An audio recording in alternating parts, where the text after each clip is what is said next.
video ini akan dibahas konsep singkat atau teori singkat mengenai estimasi parameter. Kita mulai dengan populasi.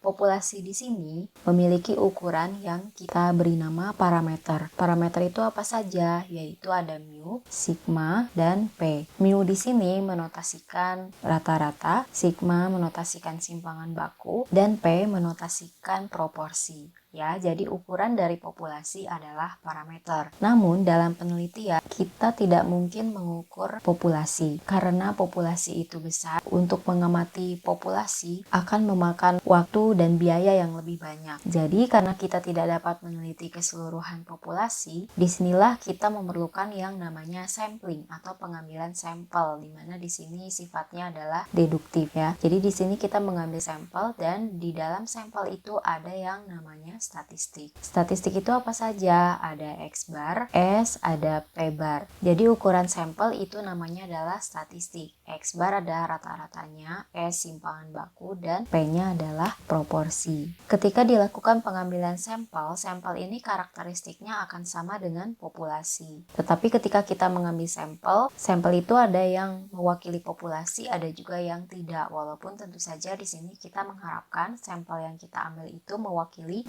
populasi. Kemudian setelah sampel ini kita hitung statistiknya, maka di sini kita lakukan generalisasi. Di sini statistik yang sudah kita hitung, kita generalisasi sebagai parameter pada populasi. Ya, itulah yang kita namakan statistika inferensia, mengambil kesimpulan mengenai populasi berdasarkan sampel. Nah, sifat dari parameter sendiri ini adalah abstrak, kita sering tidak mengetahui nilai-nilainya. Kemudian untuk sifat statistik ini empiris, nyata karena dapat kita hitung dari sampel. Makanya di sini kita jarang mengukur populasi, sementara yang kita ukur adalah sampel. Tujuan utama mengambil sampel adalah untuk memperoleh informasi mengenai parameter populasi ini seperti yang tadi saya sebutkan. Kemudian ada dua cara untuk mengetahui informasi mengenai parameter populasi.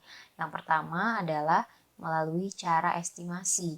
Yang kedua, pengujian hipotesis. Nah, untuk estimasi ini akan kita bahas di sesi kali ini. Sementara dasar untuk menguasai estimasi adalah distribusi sampling. Sementara pengujian hipotesis akan kita bahas di bab berikutnya. Kemudian untuk estimasi, di sini statistik theta bar digunakan untuk menduga parameter theta ya. Jadi yang diduga adalah theta. Penduganya adalah theta bar.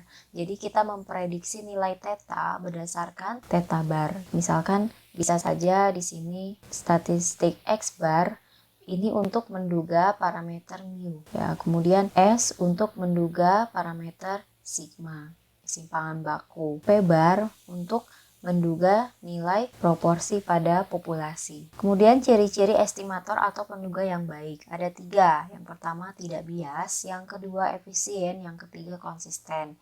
Kita akan bahas satu persatu ciri-ciri estimator yang baik ini. Yang pertama, estimator yang baik itu tidak bias. Maksudnya tidak bias adalah memiliki nilai harapan sama dengan theta. Jadi estimator yang tidak bias itu akan memiliki nilai ekspektasi dari theta bar sama dengan theta. Maksud di sini adalah kita mengharapkan nilai dari theta bar itu mendekati atau sama dengan theta, nilai harapannya.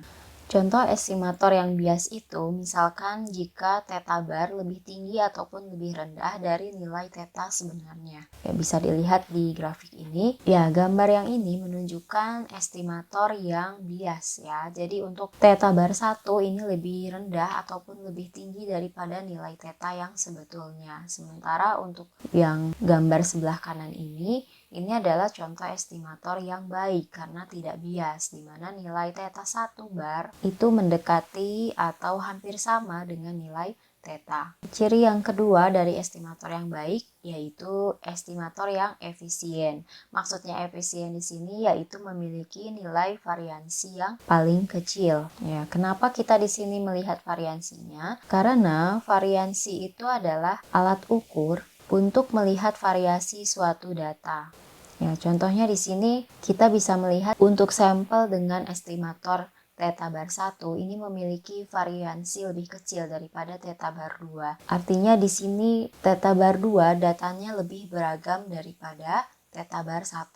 Ya, jadi semakin beragam suatu data, maka variasinya akan semakin besar. Sementara estimator yang baik adalah tingkat keberagamannya kecil atau variansinya lebih kecil. Dan untuk ciri estimator yang baik, yang ketiga adalah konsisten, di mana estimator akan semakin baik sejalan dengan ukuran sampel yang semakin besar. Jadi jika sampelnya besar, estimatornya juga akan semakin baik. Kenapa di sini kita melihat dari ukuran sampel yang besar? Ini kaitannya dengan yang nomor 2 tadi, varians ya. Jika sampelnya semakin besar, maka variansnya semakin kecil. Varian semakin kecil, maka estimator semakin baik ya. Di sini bisa dilihat bahwa untuk yang kurva warna hitam ini memiliki ukuran sampel sama dengan 50. Tentu saja ini menjadi sampel dengan estimator yang paling baik dibandingkan dengan ukuran sampel 15 dan 5. Ya, sementara untuk estimasi sendiri ada dua jenis, yaitu estimasi titik dan estimasi interval. Untuk estimasi titik, sebenarnya kita sudah mempelajarinya di mata kuliah probabilitas statistika, yaitu ada rata-rata yang kita hitung dengan rumus X bar sama dengan jumlah data dibagi banyaknya data. Kemudian variansi kita hitung juga dengan rumus S kuadrat sama dengan jumlah dari X kurangi rata-rata dikuadratkan dibagi N-1.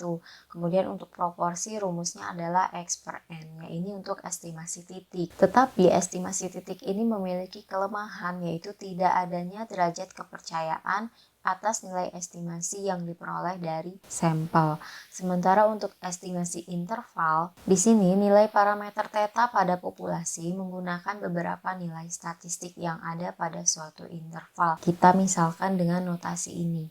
Ya, jadi kita ingin mengestimasi theta di mana theta ini akan berada di antara theta 1 bar dan theta 2 bar. Jadi ini membentuk suatu interval. Tentu saja derajat kepercayaan kita akan lebih besar ketika menggunakan estimasi interval. Di sini juga ada derajat kepercayaan dari theta bar, yaitu 1 min alpha. Dengan nilai 1 min alpha ini berada di antara 0 dan 1, ya ini 1 min alpha atau derajat kepercayaan ini sama maknanya dengan peluang. Ya, dan alfa ini adalah error. Semakin lebar interval, semakin besar tingkat kepercayaannya. Nanti kita akan lihat dengan contoh pada video berikutnya. Jika diambil sampel acak, maka akan diperoleh distribusi statistik theta, sehingga peluang interval untuk theta dapat dihitung, di mana nanti nilai peluangnya adalah 1 kurangi alfa. Nah, ini adalah rumus untuk estimasi rataan. Jadi terbagi dua rumusnya, untuk sampel besar dan sampel kecil.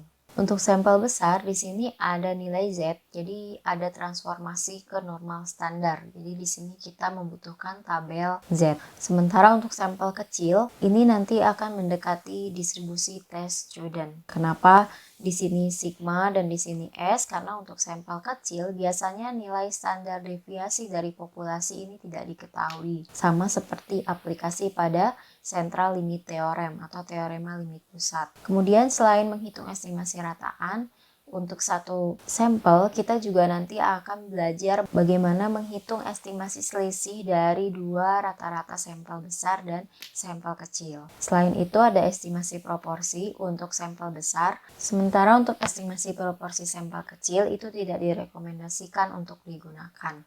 Kemudian ada selisih dua proporsi, kemudian ada estimasi variansi ya untuk satu variansi. Ya, itulah teori singkat mengenai estimasi parameter. Kita akan berlanjut di video berikutnya untuk membahas studi kasus mengenai estimasi rataan, estimasi proporsi, dan estimasi variansi. Terima kasih sudah menonton video ini, sampai jumpa di video berikutnya.